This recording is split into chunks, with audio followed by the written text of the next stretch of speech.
맞습니다. 세 번째 마지막 시간인데요.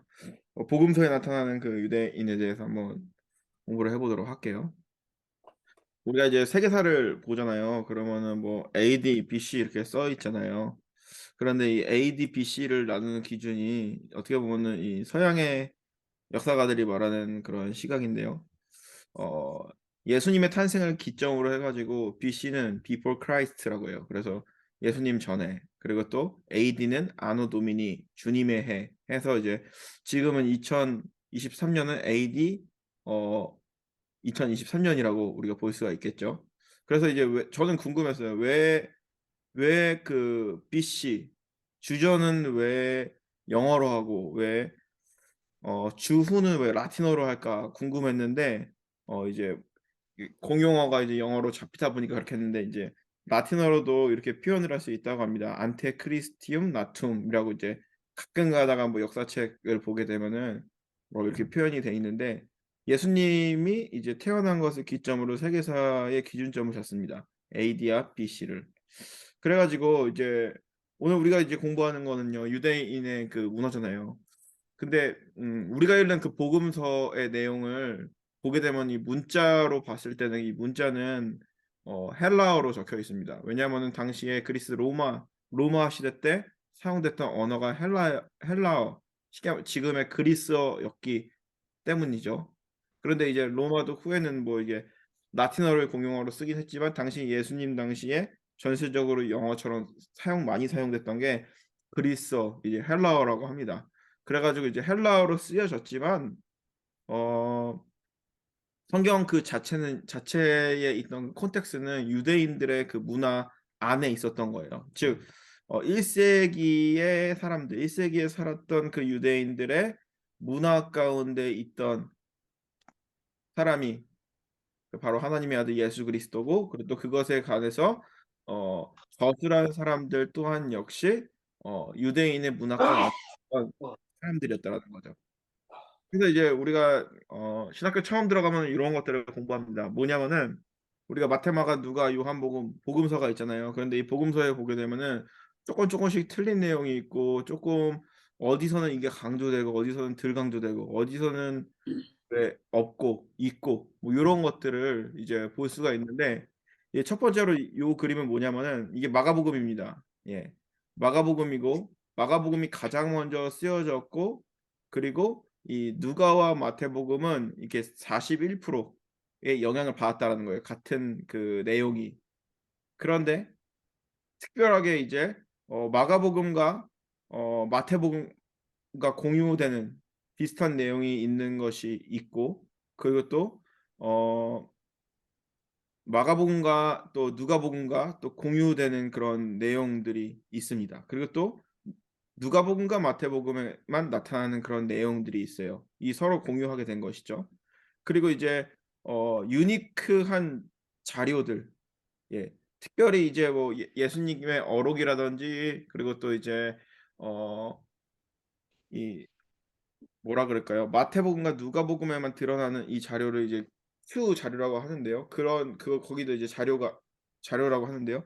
이제 그거는 또 따로 이렇게 어 사람들의 이야기 속에서 공유되어 있다라고 얘기하죠. 근데 이걸 왜 얘기하냐면은 마태, 마가, 누가 이렇게 복음서가 쓰여졌는데요. 당시에 이 예수님의 그 일대기를 보고 그 봤던 사람들이 당시에 그 사람들이 있던 그 커뮤니티의 관점으로 이 예수님을 보고 또 그들이 증언받은 내용들, 그리고 또한 예수님이 했던 말들, 그렇게 해서 이제 적혀진 게 우리가 지금 읽고 있는 그 성경입니다. 그런데 조금마다 강조점이 뭐 차이가 있습니다. 뭐 마태복음 같은 경우에는 다윗의 자손이신 예수 그리스도를 강조한다 그러면은, 이제 마가복음 같은 경우에는 이제 왕으로 오신, 유대인의 왕으로 오신 예수 그리스도를 강조하기도 합니다. 그래서 이제 조금의 차이가 있는데 공통점이 있다 그러면 유대인의 문화 가운데 적혀 있는, 유다인의 문화 가운데 쓰여진 게 바로 우리가 지금 보고 있는 이 신약 성경이라고 볼 수가 있겠죠.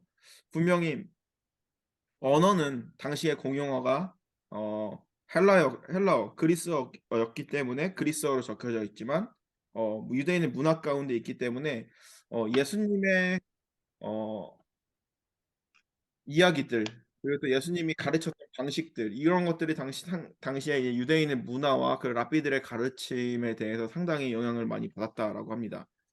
그래서 이제 1세기의 유대교는 이 랍비 유대교라고 합니다. 랍비 유대교라는 말은 바로 무엇이냐면은 랍비들이 이제 예를 들어서 이제 그들이 제사를 이제 직접 이게 지낼 수 없게 되고 그리고 또 이렇게 뭔가 이렇게 뿔뿔이 흩어졌기 때문에 자신들의 이제 문화 가운데 종교를 지켜내고 그리고 또한 뭔가 신학 같은 것들이 굉장히 많이 발달했어요. 왜냐하면은 뭔가 그들이 흩어져서 이제 살고 있었고 그리고 그들이 이뤘던 이 나라가 지난번에 소개했듯이 유대인들이 나라를 잃었던 적이 한 번 더 있었다 그랬잖아요. 하스모니안 제국이라 했죠. 그 제국이 완전히 무너지고 로마의 지배를 받게 되면서 로마는 또 종교에 대한 그런 것들도 건드리기 시작하죠. 그러니까 이제 랍비 유대교. 그래서 당시에 1세기에는 유대인들이 어, 굉장히 많은 랍비들이 생겨나고 그리고 또 굉장히 많은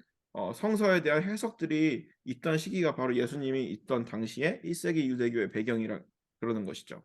그럼 그런 배경으로 한번 성경에 나오는 그 유대적 배경을 한번 살펴보도록 하겠습니다. 첫 번째로 이제 마태복음 22장 16절에서 18절의 말씀입니다. 제가 한번 읽어보도록 하겠습니다. 이에 헤롯이 박사들에게 속은 줄 알고 심히 노하여 사람들을 보내어 베들레헴과 그 모든 지경 안에 있는 사내 아이를 박사들에게 자세히 알아본 그때를 기준하여 2살부터 그 아래로 다 죽이니 이에 선지자 예레미야를 통하여 말씀하신 바 라마에서 슬퍼하며 크게 통곡하는 소리가 들리니 라헬이 라헬이 자식이 없어 애곡하는 것이라 그가 자식이 없으므로 위로받기를 거절하였다 함이 이루어졌느니라 라고 합니다. 우리가 잘 알고 있듯이 예수님께서 태어나셨을 때 이 동방 박사들이 예수님을 따라갑니다. 그래서 이제 헤롯을 찾아가서 저 유대인이 태어날 왕이 태어날 곳이 어디입니까? 라고 물었는데 이제 헤롯도 당연히 몰랐죠. 근데 이제 동방 박사들이 우여곡절 끝에 예수님이 태어난 곳을 알아나게 되고 거기서 이제 경배를 하게 되죠. 그러면서 이제 다시 이제 돌아오는 길에 헤롯에게 알려주려 그랬는데 주의 사자가 현몽해서 그곳에 가지 말라 해서 본국으로 돌아갔잖아요. 그러면서 이제 헤롯은 화가 나서 2살 이하의 어린 아이들을 굉장히 많이 죽였습니다. 그것이 바로 예수님이 태어났을 때 있었던 사건입니다. 그런데 이러한 사건들이 구약 성경에도 보게 되면 등장하죠. 모세가 태어났던 그 시기에도 이런 일이 있었고 역사적인 맥락에서 봤을 때 이 안디오쿠스에게 이 이스라엘 사람들이 점령을 당했을 때 유대인들의 아이들이 이렇게 죽는 일들이 또 있었다라고 합니다. 그런데 우리가 여기서 주목해야 될 것은 바로 무엇이냐면은 라헬의 통곡하는 소리입니다. 라헬의 통곡하는 소리. 예. 라마에서 슬퍼하며 크게 통곡하는 소리가 들리니 라헬이 그 자식을 위하여 애곡하는 것이다. 아이들이 많이 죽었는데 이 성경의 저자 이 마태복음에서는 그 슬픔을요 라헬의 울음소리라고 표현을 했습니다. 그러면은 여기서 우리가 질문을 한번 해보도록 하겠습니다. 라헬이 자식을 위하여 애곡하는 것이다 라고 했을 때 라헬이 왜 애곡을 할까요? 왜 울었을까요? 예? 라헬이 자식을 위하여 애국하는 것이다. 이 표현이 나오는데 라헬입니다. 오타예요, 오타. 라헬이 왜 울었을까요? 조사님, 라헬이 왜 울었다라는 표현을 슬픈 표현으로 얘기했을까요? 저, 예. 이건 제 개인적인 생각. 예. 나헬은 그 당시에는 자식이 없었잖아요. 음, 자식이 없었는데, 그러니까 자식이 없는데, 그 한 아이들이 얼마나 글쎄, 그렇죠.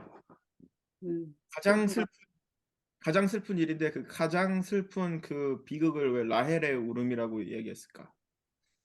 그냥 뭐 아무거나 던지셔도 돼요. 생각나는 대로. 전사님 왜 그럴 것 같아요? 그러게요. 생각을 해본 적이 없네요. 그 부분에 대해서. 예. 라헬이 왜 울었을까? 저도 그 박경수 강사님처럼 비슷한 생각을 예, 했어요. 라헬을 하면은 예. 이제 자신의 동생보다 자식을 이제 늦게 가진 여인이었죠. 예, 나이 없어갖고 엄청, 그렇죠. 힘들어 했잖아요. 예, 그렇게 이제 봤는데, 근데 유대인의 관점에서 봤어요. 우리는 딱 그 컨텍스트에서 보는데 유대인의 관점에서 봤을 때는 또 다른 시각으로, 유대인의 관점에서 당시에 이 성경이 쓰여질 시기는 어떻게 얘기하냐면은 여기에요. 예, 여기가 어디냐면은 막벨라라는 곳이에요. 막벨라. 막걸리. 막벨라는 뭐냐면은 그 라헬이 묻혀 있는 무덤이 있는 곳이에요. 예. 그리고 여기 헤브론이 있는 곳이 어디냐면은 여기서 말하고 있는 라마가 있는 곳이에요. 라마. 아까 그 라마에서 슬퍼하며 애곡하는 소리가. 예. 근데 예레미야서의 말씀을 이룬 것 같이라고 해요. 예레미야서 31장 15절에 보면 얘기합니다. 여호와께서 이같이 말씀하시니라. 라마에서 슬퍼하며 통곡하는 소리가 들리니 라헬이 그 자식 때문에 애곡하는 것이라. 그가 자식이 없어져 위로받기를 거절하도다. 없어져라고 이제 여기는 표현되어 있는데, 그 말은 바로 무엇이냐면은 이스라엘 백성들이 이제 바벨론 포로로 끌려가는 거예요. 그렇죠? 바벨론 포로로 끌려가면서 그 지나갔던 곳이 바로 어디냐면은 라마라는 곳이었어요. 그러니까 라헬 하면은 이스라엘의 국모잖아요. 국모와 같은 사람이잖아요. 이스라엘의 어머니와 같은 사람이잖아요. 그런데 그 어머니와 같은 사람의 무덤을 지나는데 어머니가 봤을 때 자신의 자녀들, 후손들이 하나님 제대로 섬기지 않아 가지고 바벨론 포로로 끌려가는 거예요. 그거를 이제 나엘의 울음소리라고 통곡을 하는 거예요. 즉 우리가 봤을 때는 그냥 자식이 없었기 때문에 울었다라고 이제 볼 수가 있어요. 근데 유대인들의 입장에서 가장 큰 아픔은 바로 무엇이냐면은 나라를 잃은 서러움이라는 것이죠. 예. 나라를 잃고 신앙을 버리고 가는 자신들의 자녀들을 바라보면서 슬퍼하는 그 라헬의 울음소리를 이제 요렇게 표현했다라고 우리는 볼 수가 있습니다. 예. 그래서 이제 어떻게 보면은 우리는 우리의 컨텍스트가 아니니까 약간 우리가 이렇게 오해할 수도 있는데, 이렇게 보면은 성경이 또 다르게 알려오는 거죠. 이스라엘 사람들에게, 그리고 또 당시의 사람들에게 가장 큰 슬픔은 나라를 잃은 슬픔이었다라는 것이죠. 두 번째로는 이제 볼 것은 몇 가지만 볼게요. 12살의 예수님입니다. 우리가 잘 아는 이야기죠. 12살의 예수님이 부모님과 함께 예루살렘에 이제 순례를 갔는데 아이가 아이를 두고 온 거를 깜빡한 거예요. 아이가 없어진 거예요.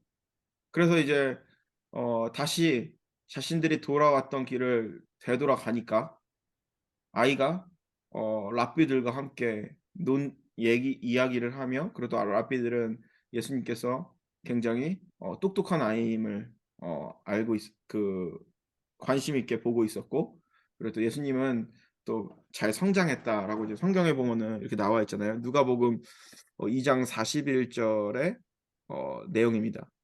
근데 우리가 여기서 봐야 될 것이 있다 그러면은 바로 예수님께서 왜 12살 때 예루살렘을 갔을까? 그리고 예루살렘 가는 거는 당연하죠. 그 절기가 되면은 이제 가는 거니까 당연하죠. 그런데 왜 랍비들과 대화를 하고 있었고, 그리고 또 어 예수님은 왜 어머니에게 "내가 아버지 집에 있는데 왜 찾습니까?"라고 이렇게 뭐 반문을 하죠. 근데 우리도 요 본문을 읽었을 때 그냥 아리송할 수도 있을 거예요. 왜 12살 때 예수님이 예루살렘 성전에 갔을까? 그리고 예수님은 왜 랍비들과 대화를 하고 있었을까? 요거에 대해서 굉장히 어 '왜 그럴까?'라는 그런 의문을 가질 수도 있습니다. 그런데 우리가 유대인의 이 교육을 보게 되면은 이 본문을 쪼끔 이렇게 다르게 아니 좀 새롭게 우리에게 다가올 수 있어요. 첫 번째로는 유대인들에게는 교육의 의무, 부모로서 해야 될 의무가 있어요. 태어난 지 8일 만에 할례를 받아야 됩니다. 예수님도 태어난 지 8일 만에 할례를 받았고요.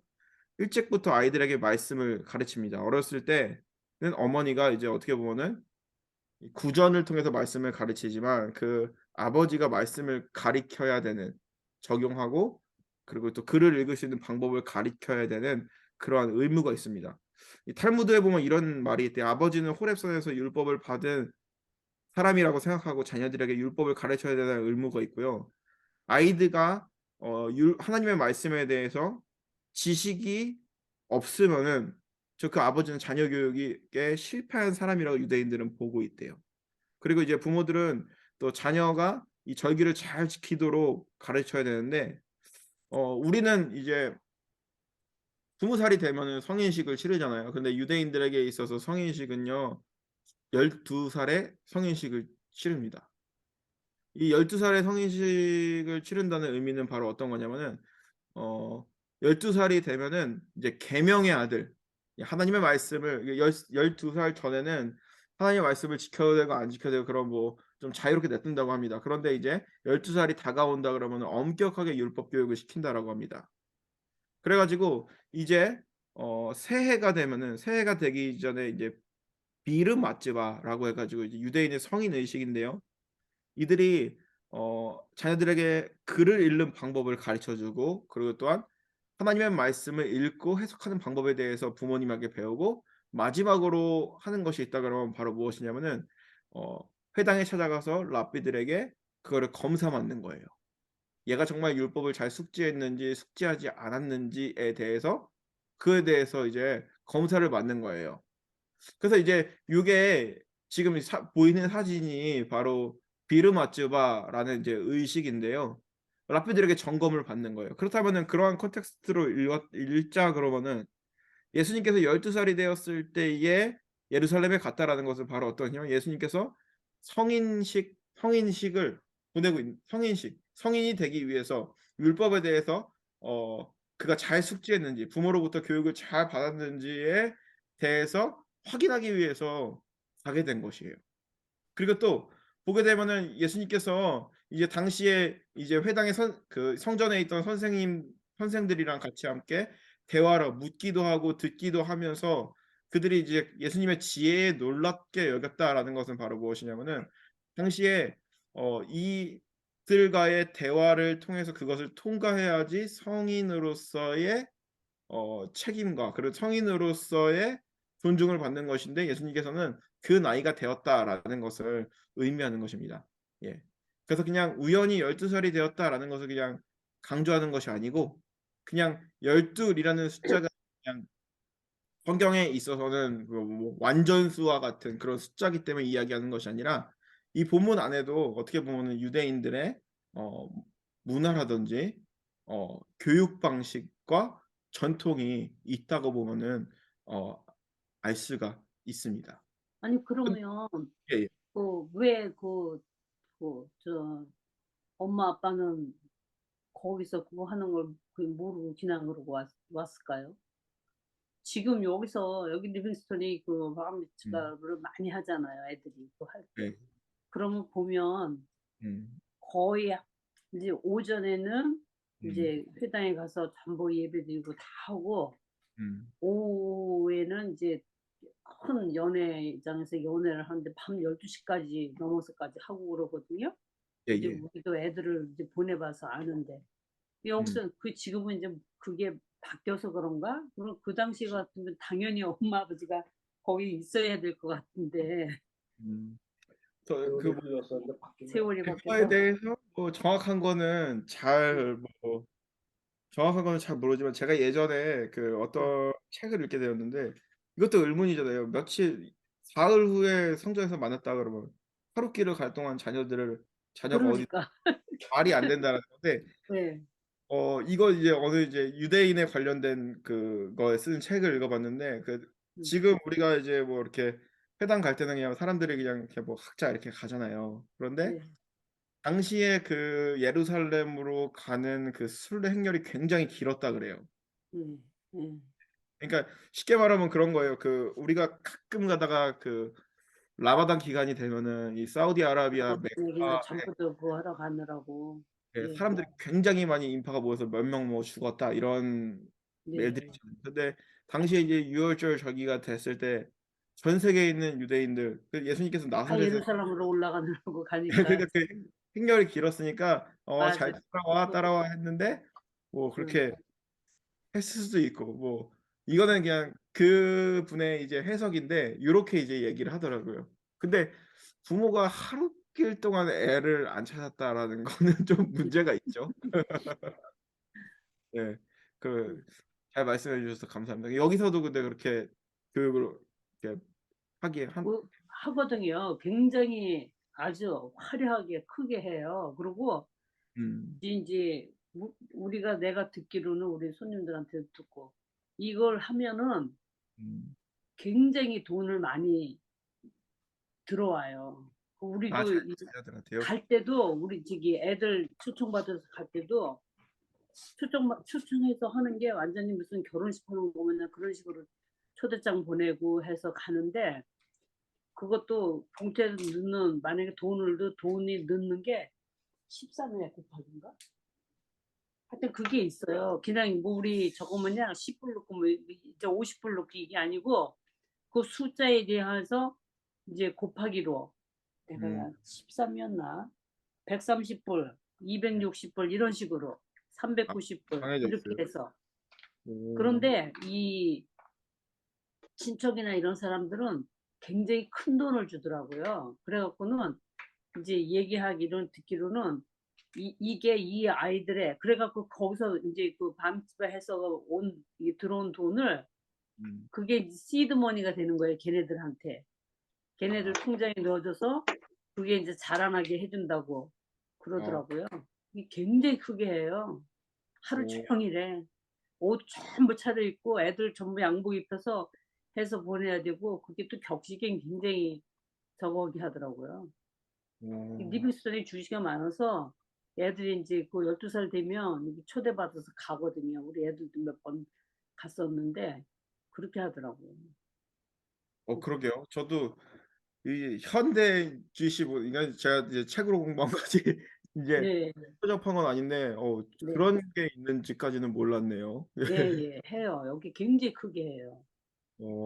아유 나눠주셔서 아침에 이제 한 뭐 10시, 11시에 가서 이제 가서 회당에 가서 같이 음. 다 초대받은 애들 가서 이제 드려요. 음. 드리고 나서 그 시간이 이제 지나잖아요. 그럼 다시 갔다가 또 연애하는 시간은 저녁 때 시작을 해요. 그래갖고 밤 12시간 넘게까지 해갖고 그 밤 12시 넘게까지 기다렸다가 가서 픽업해 와야 되고 그러더라고요.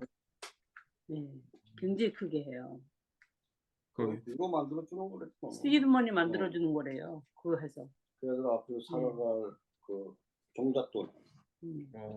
이게 뭐 예, 진짜 괜찮은 전통이네요, 진짜. 예, 이걸 예. 허탄데 쓰지 않고 이렇게 그렇죠. 그걸 이제 부모가 딱 해서 통장에 넣어서 대학에 그걸로 해서 나중에 뭐, 그 큰 돈이 들어온다 그러더라고요. 왜냐면 친척이나 이렇게 뭐 친구들은 뭐 적어도 주위의 친척들은 그래갖고 보면 우리 손님들도 한번 그거 하고 나면 양복 클리닝 하러 엄청 많이 갖고 와요.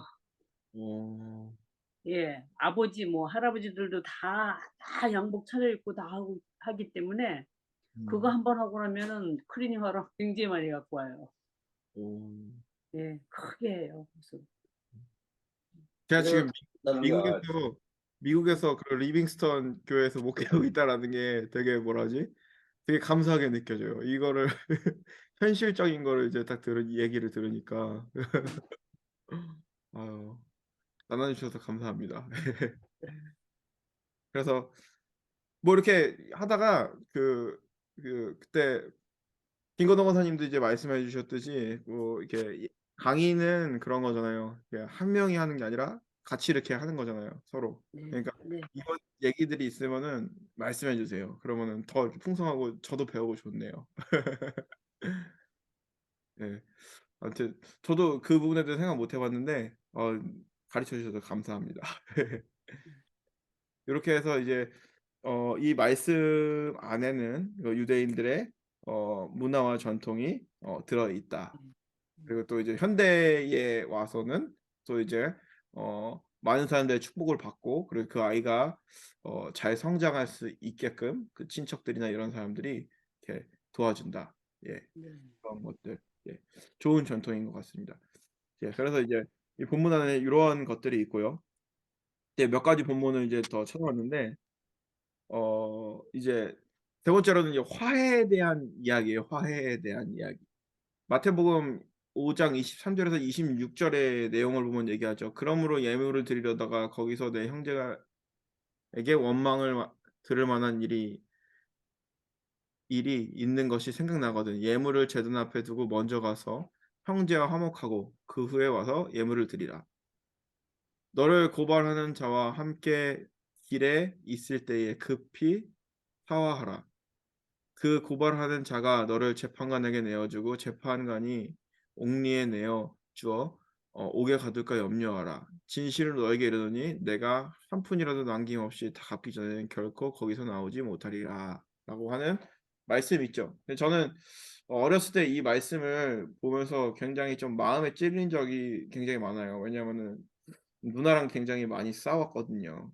근데 이제 예배를 드리는데 뭐 이렇게 조금 좀 마음이 불편했던 적이 있었던 게 이제 생각이 나는데 형제와 그 화해하기 이전에 어 예물을 드리기 전에 예배를 드리기 전에 형제와 먼저 화해하고 와 가지고 예물을 드리라라는 그 말씀이 있잖아요. 근데 이 말씀의 어 기원을 이제 기원이라고 할까요? 그냥 유대인의 컨텍스트 가운데 요 말씀을 한번 읽어보자 그러면은 유대인들에게는 지난번에 이제 설명을 해드렸던 것처럼 이 새해의 개념이 우리랑은 조금 차이가 있습니다. 예. 우리는 1월 1일이 뉴 이어이잖아요. 뉴 이어의 개념이 우리랑은 조금 다릅니다. 그 7월 1일 이들에게는 뉴 이어고요. 그리고 또 이제 이날을 뭐라고 하냐면 로시 하샤냐라고 합니다. 우리의 개념은 새해 그리고 대속죄일이라고 합니다. 그래서 이제 유대인들에게 있어서 이제 새해에는 뭘 하냐면은 구제를 더 많이 하고요. 금식을 하고 기도하는 시간을 가져요. 예. 그러면서 이제 하는 게 뭐가 있냐면은 하나님께 먼저 이렇게 용서를 받기 이전에 1년 동안 살아가면서 이웃과의 뭔가 관계 가운데 얽힌 것이나 뭐 어려운 것이 있으면 그것을 이제 푸는 시간을 갖습니다. 그래서 이제 하나님과의 관계 회복, 이웃 간의 관계 회복에서 가능하다라고 이제 그 유대인의 한 랍비가 한 이야기를 이제 인용을 하게 되었는데요. 이와 마찬가지로 예수님도 유대인이었기 때문에 이 말씀을 인용할 때도 마찬가지죠. 하나님과의 관계에 있어서 어 하나님과의 관계는 좋으려고 하지만 내가 이웃과 사이좋게 지내지 못하고 그리고 또 가족과 화목하지 못했을 때에 먼저 그들과 먼저 화해하고 나서 주님께 예배를 드려라라고 이제 이야기를 한 것이죠. 이것을 그냥 문자적으로 딱 해석하기보다는 우리가 좀 넓게 해석할 필요가 있겠죠. 내가 이웃과 화해를 안 하고 내 마음에 짐이 있으면은 뭐 예배를 안 드린다, 예배를 드리지 않는다, 뭐 이런 것이 아니라요. 어떠한 것이냐면은 우리가 하나님과 더 가까이 나아지기 위해서는 더 이웃과의 관계에 얽매이는 것이 없는 그런 관계가 되어야 된다라는 그 메시지를 가지고 있죠. 사실 그래서 이제 카톨릭 교회에서는 항상 그런 게 있잖아요. 그 매주 1회 고해 성사를 해야 되는 것이 있죠. 예. 매주 1회 고해 성사를 해야지만 성만찬을 받을 수가 있어요. 예. 이게 카톨릭 교회의 전통입니다. 근데 그것도 이제 이 말씀에서 왔다고 볼 수 있습니다. 예. 그래서 이제 신부에게 이제 자신의 죄에 대해서 뭐 이렇게 고백을 한 다음에 주님의 만찬에 참여한다라는 건데 우리 개신교회는 그런 개념은 없지만 우리가 이 말씀을 딱 읽었을 때에 하나님과의 더 가까이 좋은 관계를 가지고 싶고 더 가까이 나아가고 싶으면은 내 삶에 있어서 좀 뭔가 이렇게 엉켜 있는 좀 풀지 못한 해결하지 못한 그런 것들은 우리가 해결해야 되지 않을까라는 것으로 우리가 볼 수가 있습니다. 그리고 마지막으로 이제 마태복음 10장 34절에 나오는 말씀입니다. 예. 제가 읽어 드리도록 하겠습니다. 내가 세상에 화평을 주러 온 줄로 생각하지 말라. 화평이 아니요 검을 주러 왔느라. 내가 온 것은 사람이 그 아버지와 딸이 어머니와 며느리가 시어머니와 불화하게 하려 함이니 사람의 원수가 자기 집안의 식구라.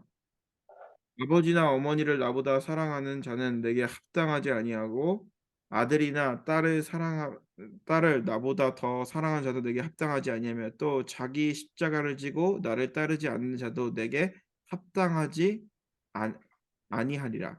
자기 목숨을 얻는 자는 잃을 것이요 나를 위하여 자기 목숨을 잃는 자는 얻을 것이다 라고 이야기하는 것이죠. 자기의 십자가를 지고 따르라 라고 하는 예수님의 말씀입니다. 유대인의 랍비가 쓴 이 미시나의 내용을 보게 되면 이런 내용이 있다고 합니다. 만약에 사람이 유대인들에게 우리는 뭐 옛날에 군사부일체라는 말이 있죠. 부모와 임금과 스승은 하나다라는 말이 있죠. 근데 유대인들은 좀 그 개념이 달라요. 부모와 스승이 있다 그러면은 스승이 먼저예요. 재밌죠?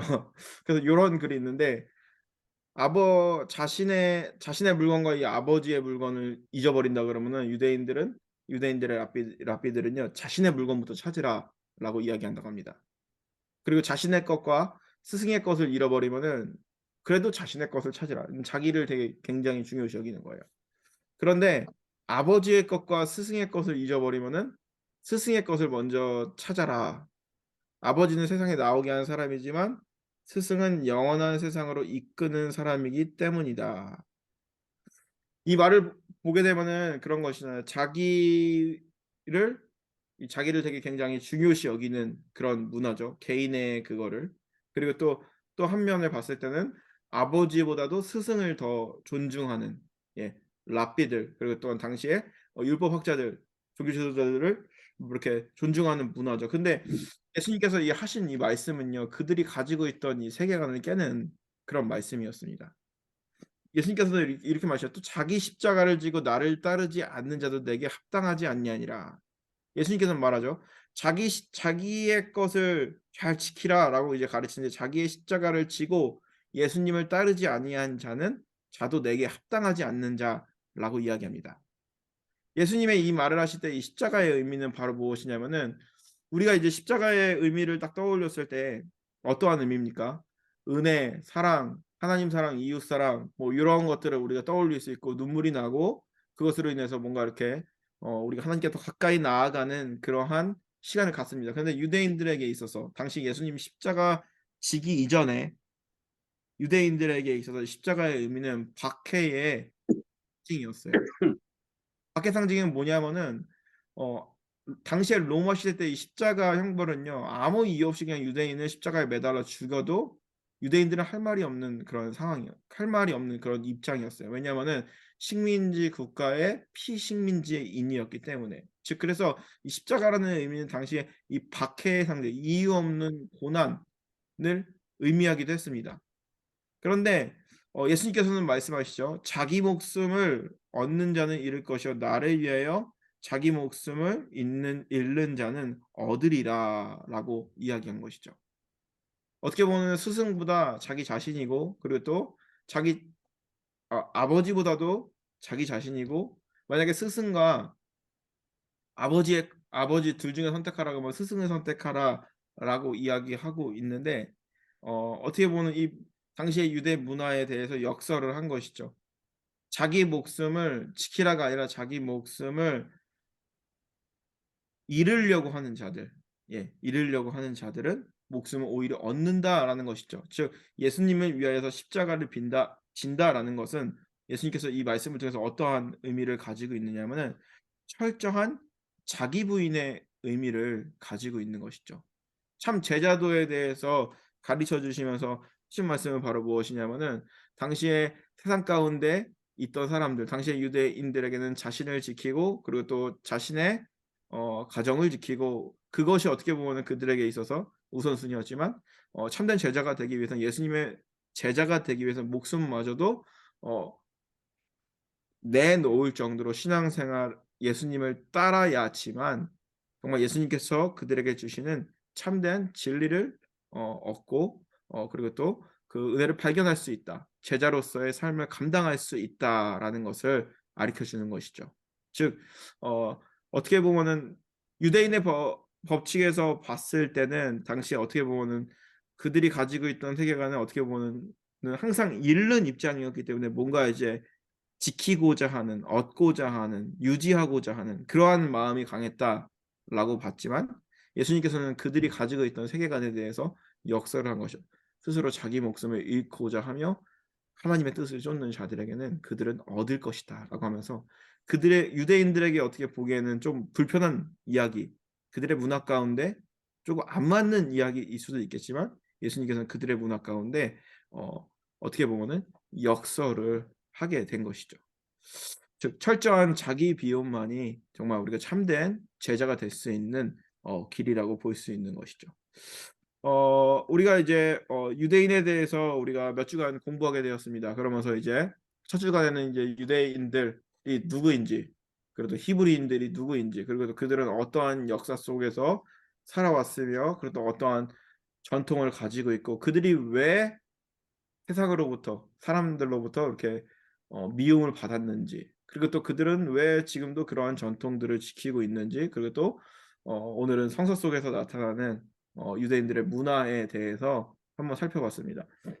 이게 뭐 나누자 그러면은 성경에 관한 이야기해 보면 무수히 굉장히 많은데 설교를 통해서 제가 또 나중에 시간이 날 때마다 간간히 소개하도록 하고요. 우리가 성경을 읽을 때 우리의 관점으로 우리에게 주시는 하나님의 말씀이기도 하지만 당시에 예수님 시대에 혹은 이 성경이 쓰여졌던 시기에 그 독자들에게는 어떠한 컨텍스트에 처해져 있는 상황이었는지, 그리고 또 그들이 경험하고 있는 그 문화와 복음은 어떤 것인지 그런 것들을 잘 생각해서 우리가 읽는다면 우리에게 하나님의 말씀이 더욱더 깊이 더 새롭게 그리고 또 기쁘게 다가올 줄로 믿습니다.